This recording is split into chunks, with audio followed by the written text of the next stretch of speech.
morreu na cruz para nos reconciliar com Deus e para restaurar a nossa verdadeira natureza, a nossa verdadeira humanidade. Ou seja, né, ele veio para restaurar a nossa origem, que é a imagem e semelhança de Deus.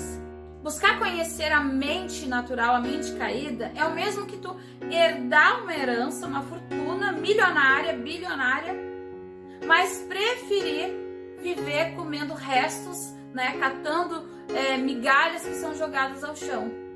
Nós somos reconciliados para uma viva e nova esperança.